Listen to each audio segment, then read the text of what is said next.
Susana Paniagua, llevo como 14 años trabajando en producción y empecé un poco como muchos de vosotros, imagino. Empecé estudiando comunicación audiovisual, no porque tuviera gran vocación, en realidad era porque no sabía muy bien qué hacer con mi vida, estaba un poco perdida y me gustaba mucho el cine y era un poco lo que veía un poco más acorde en ese momento. Así que empecé a estudiar comunicación y reconozco que al principio fue un poco de decepción porque me imagino que también depende un poco de la facultad en la que estudies, pero en la mía, por ejemplo, estaba muy orientada a todo lo que era televisión y en concreto informativos. Y pues, yo siempre me he hecho la idea de algo como un poco más creativo, un poco, no sé, un poco más, era yo un poco más soñadora.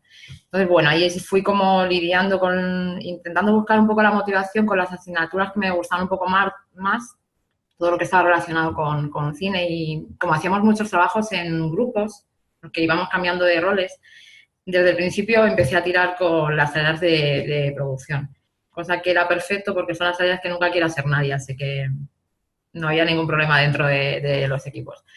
Así que fue, creo que en el último año de carrera, más o menos, cuando ya te empiezas un poco a cuestionar y a empezar a pensar un poco qué quieres hacer con tu vida, y yo buscando aquí en la cabecilla, pues ya me di cuenta que la animación ya llevaba un tiempo en mi cabeza.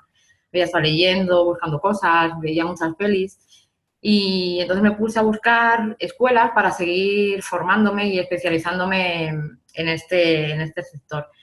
En esos años en España no había nada, no había casi nada, así que encontré que en Barcelona había algunas escuelas y mi objetivo ya el último año de carrera era ese, o sea, cambiarme a Barcelona y seguir especializándome allí.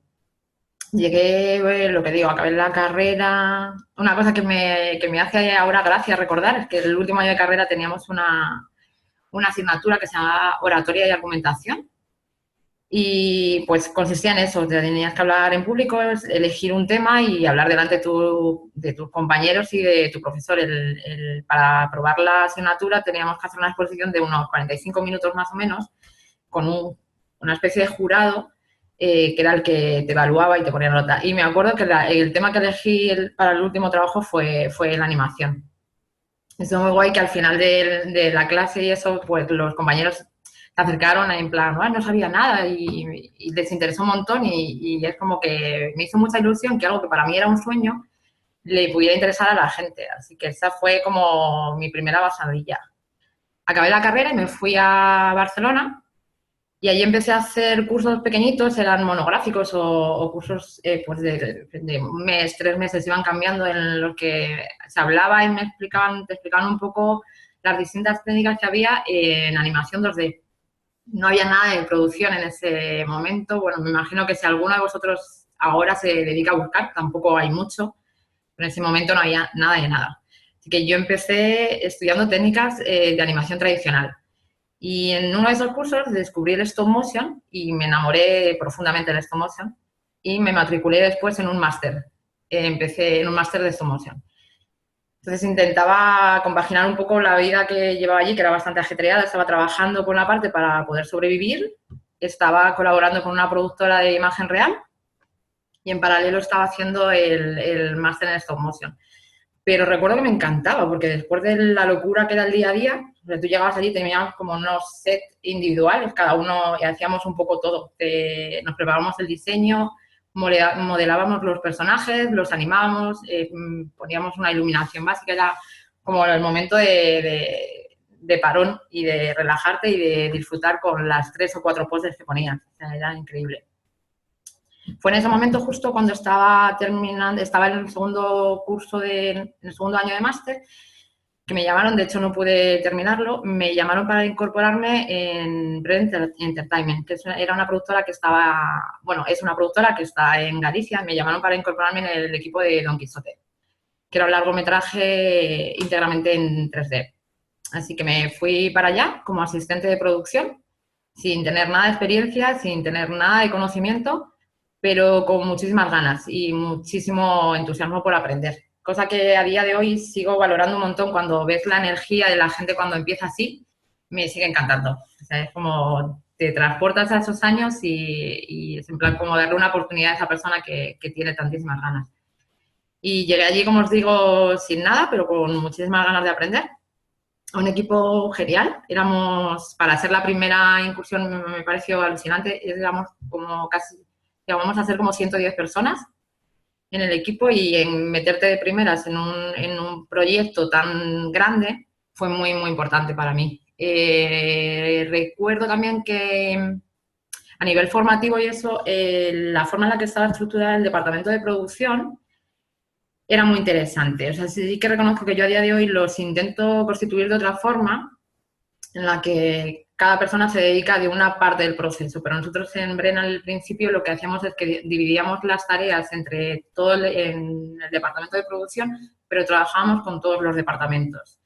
Cosa que a mí al principio me sirvió muchísimo para entender lo que era todo el proceso. El proceso en general, las sinergias y las relaciones que había entre los departamentos, la importancia de los inputs y de los outputs, de las aprobaciones, de que no se fuera avanzando trabajo sin que eso estuviera de todo ok para no tirar trabajo atrás, fue súper importante para mí. Estábamos trabajando en Don Quijote y nos entró otra película, porque no os he explicado antes, pero Bren Entertainment era la empresa de servicios de Filmas Entertainment. Entonces, todas las películas de animación o que tenían parte de animación se hacían en Bren. Nos entró otro encargo que era El ratoncito Pérez, que era una película con otra técnica, era integración de imagen real con animación 3D. Entonces, ahí ya había entrado en Don Quijote como asistente, subí a coordinadora y en Ratoncito Pérez ya pasé como supervisora de producción. Era un poco la responsable de todo. Y fue súper interesante porque ya que todo estaba como asentándose, ya estabas un poco aprendiendo todo, pues era cambiar de nuevo y aprender otra técnica. No en todos los departamentos, porque toda la parte de arte, modelado y demás seguía siendo igual, pero sí que el material de inicio con el que teníamos que trabajar en animación, en iluminación y demás era distinto. Entonces era volver a aprender cosas nuevas, era cambiar el pipeline, era chequear. Era también bastante importante, no os he comentado antes, pero también fue muy importante en Don Quijote. Don Quijote era una coproducción. Entonces teníamos que trabajar a distancia con Italia. Así te das cuenta un poco de la importancia de la comunicación y de que todo fluya, que todo esté ordenado, que esté bien señalado con informes, la importancia de los envíos y demás. Entonces, cuando ya llegamos al proyecto de Ratoncito Pérez que os decía, que también fue una coproducción, en este caso era con Argentina, tenías que lidiar también con los cambios, los desfases horarios, y empiezas a como a sentar toda la importancia de las entregas, de estar en tiempo, de coordinarte con un país con el que tienes pues muchas horas de diferencia y fue muy importante. En este proyecto lo que os digo es que aprendíamos un poco sobre la marcha. Yo en toda esta época del principio me acuerdo que, bueno, me imagino que cada uno utiliza sus herramientas. Yo las mías eran pegarme en las reviews, me iba a hablar con la gente con la que yo me llevaba muy bien o con la que no te llevabas tan bien, pero veías que era muy pro. Yo me pegaba allí, escuchaba, observaba mucho y preguntaba. Preguntaba siempre que podía. Y a día de hoy todavía se lo sigo transmitiendo a la gente a la que intento formar, que es súper importante que preguntéis y que entendáis los problemas. De hecho, está Juan me pegaba muchísimo y le preguntaba de todo. Y es muy importante que entendáis los problemas porque si no nos convertiríamos en loritos que solo repetimos y no sabemos luego resolver. Entonces, yo les insisto muchísimo a la gente que empieza ahora en que intente entender para luego ser un poco más independiente y poder resolver. En ese momento, como os decía, aprendimos un montón, cometimos muchísimos errores, pero fue una época muy buena. A la vez, cuando ya estábamos terminando Ratoncito Pérez, creo que estamos ya con la fase de compo y estamos renderizando los últimos planos, entró Nocturna, que Nocturna es un largometraje en 2D, pero toda la parte de crowds se hizo en 3D. Y ahí también estuve como supervisora de producción. Éramos un equipo pequeñito para esta peli y la verdad es que era como un encaje de bolillos en ese momento en Bren, porque teníamos el equipo más grande, estaba trabajando en Don Quijote, se había formado un equipo en paralelo más pequeño para trabajar en Pérez y luego se había creado un equipo muy específico para trabajar en toda la parte de multitudes. Así que, bueno, todo ese reto, la parte de multitudes que no había tocado hasta el momento, el tener que trabajar con un look totalmente distinto, porque era todo en 2D, y trabajar esos modelos, buscarle la forma para que todo encajase fue muy interesante también. Y esta es la primera fase que yo pasé en Bren, que yo la defino como con una curva de crecimiento y de aprendizaje muy, muy, muy grande. O sea, era como todo el día aprendiendo y evolucionando y creciendo y fue súper, súper motivador para mí. Luego yo seguí en Bren, hicimos una segunda parte del Ratoncito Pérez, en la que ya estuve como jefa de producción.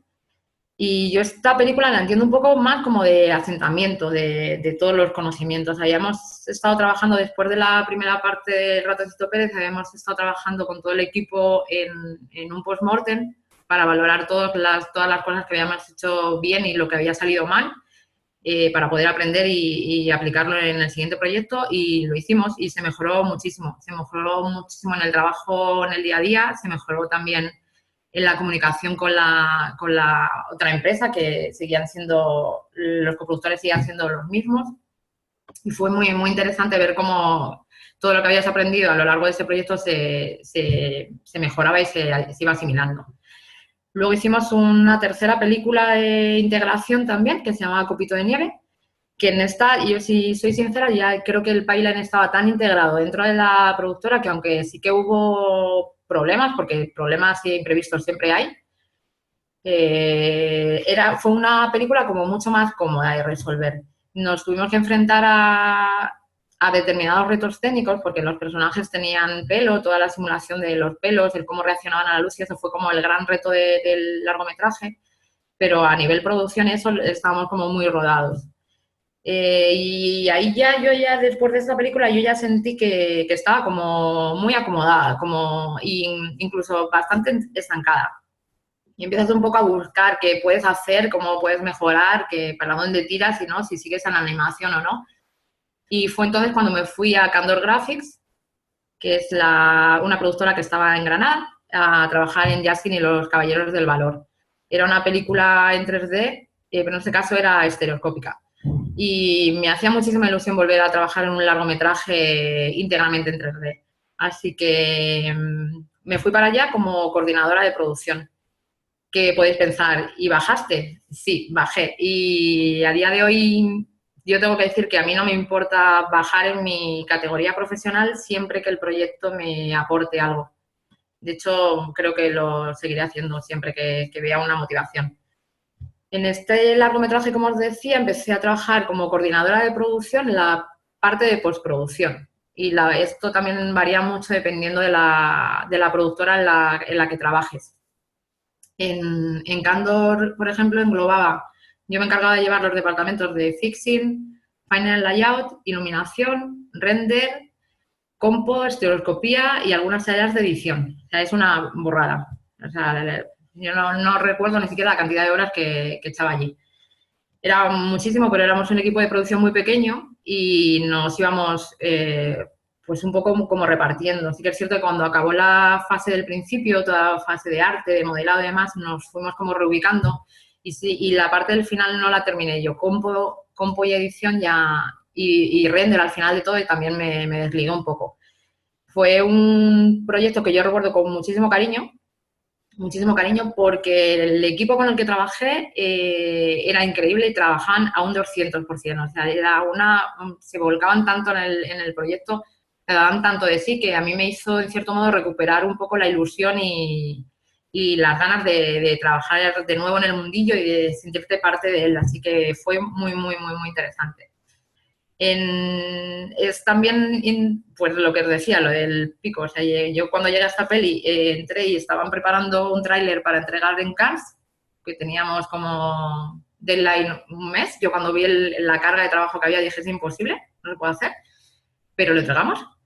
Y así fue continuo hasta la fecha de final. O sea, fue un pico continuo con entrega, entrega, entrega de casi 2 años. No sé si alguno ha oído hablar de esta película, pero era una peli que llevaba en producción muchísimos años a un ritmo muy, muy bajo, y llegó un punto en el que se acaba el dinero y hay que tirar para adelante pues eso, y hay que sacar las cosas. Entonces, pues eso se resume en un pico de producción de 2 años, nada más y nada menos. Pero fue muy interesante y lo que os digo, yo ahí lo recuerdo con mucho, mucho cariño. Eh, Aunque también tuve momentos en los que lo pasé bastante mal. Después de esto yo sí que empecé como a intentar sacar conclusiones pues de las experiencias que había tenido y aunque lo había ido viendo poco a poco, o sea, es como ponerle nombre a las cosas y me di cuenta que para mí lo más importante en un proyecto de animación es el equipo con el que trabajas, sin ninguna duda. Entonces empecé a pensar qué podía hacer para mejorar yo como persona y yo como a nivel profesional para conseguir lo mejor del equipo del que te rodeas y cómo podía ayudar básicamente. Así que empecé a formarme en ese sentido también y empecé a hacer cursos de motivación, de gestión de personal, de cursos de liderazgo. Luego acabé matriculándome en un máster de recursos humanos y en ningún momento había pensado cambiar de sector, ni mucho menos. Hice recursos humanos porque toda la parte que os digo que está relacionada con personal me parecía muy, muy importante. De hecho, a día de hoy lo sigo pensando y lo aplico en el día a día porque creo que es nuestra herramienta de trabajo y es nuestro gran potencial de donde podemos sacar lo máximo. Estaba ya, cuando acabé el máster, que era de 2 años, estaba ya trabajando en Sinqia con Pocoyo. Con Pocoyo, que empecé en Pocoyo trabajando con un proyecto que se llamaba Playset, era un proyecto de aplicaciones, que era también algo que no había tocado nunca. Y después de esto fue cuando coincidí con Belly, como os decía ella antes, para la última temporada de la serie de Pocoyo, en la que ella confió en mí para ejercer de jefa de producción. Y fue también súper interesante este proyecto porque, aunque podéis pensar que Pocoyo es una serie que está súper trillada, que lleva un montón de años, que todo tenía que estar preparado, fue todo un reto porque nos enfrentamos, por una parte, a hacer una migración completa de todo lo que había. Pocoyo se había iniciado en XSI, llevaban trabajando, había una base de datos increíble, era inmensa, y no podíamos tirar todo eso a la basura, o sea, había que recuperarlo y utilizarlo para la última temporada. Entonces, lo que hicimos fue una migración. Todas las herramientas de trabajo que había se habían quedado obsoletas, no queríamos actualizarnos y fue todo un reto.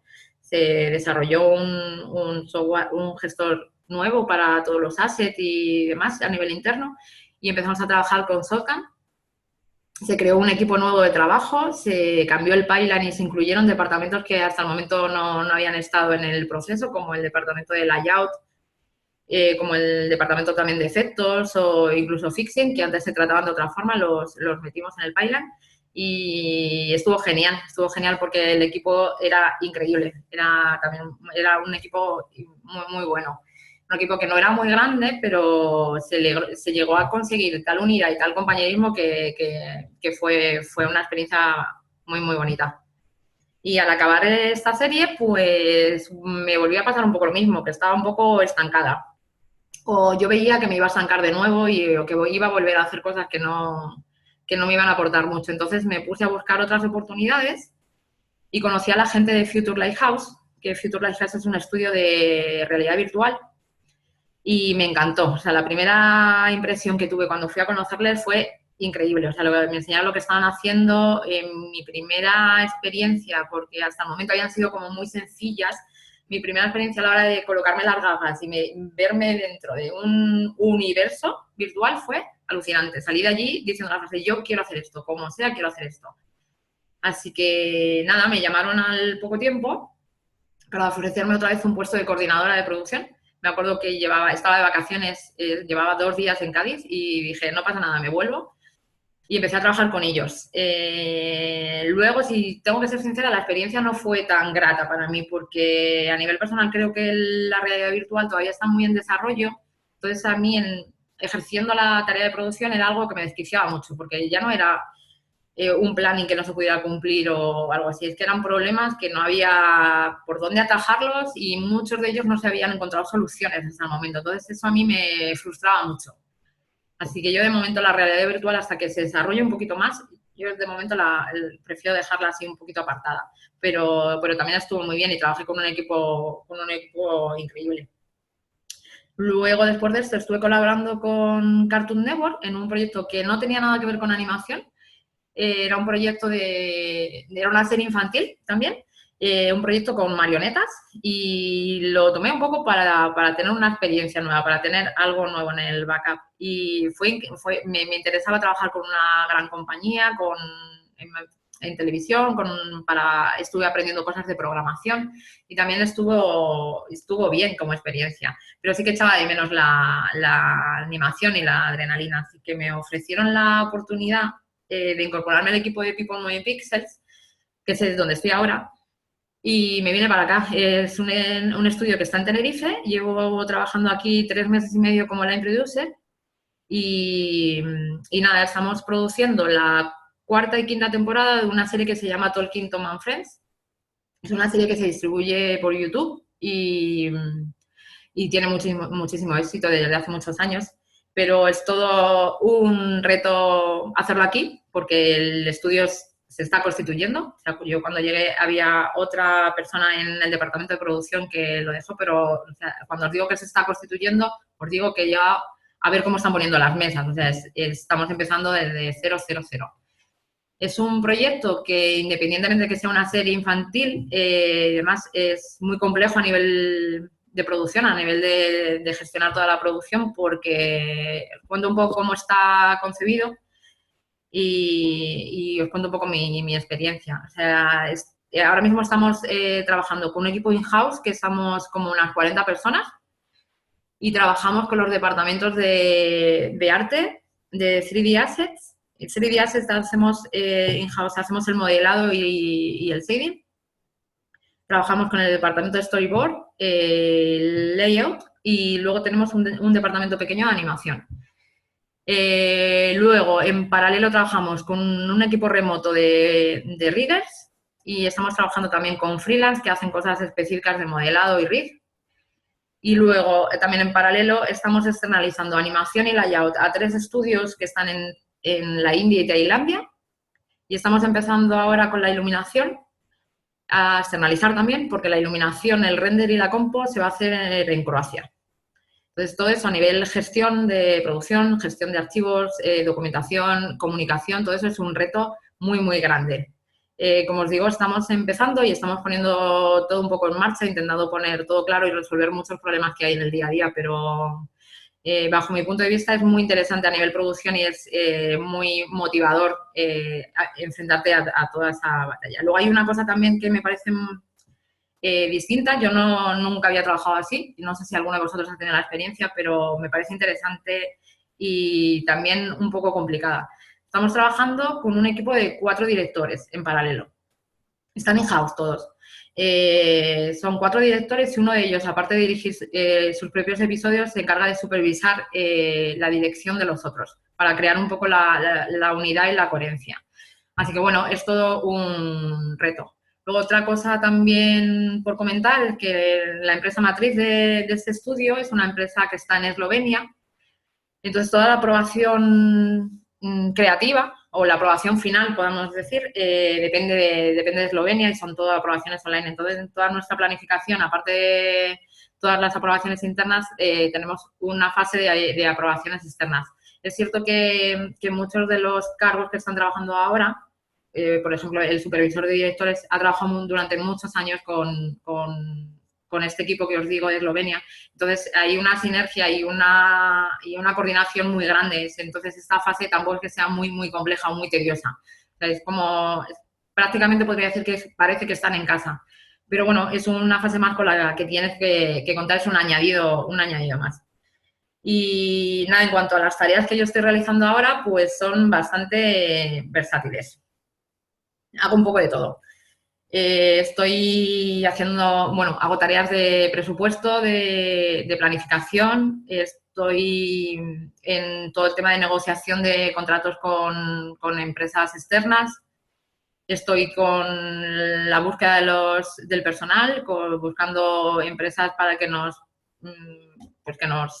para comprar el equipo, un poco de todo. El día a día también, estoy formando al equipo de producción también. porque es un equipo muy chiquitito y de momento es muy chiquitito y no tenemos mucha experiencia, entonces hay que formar también al equipo.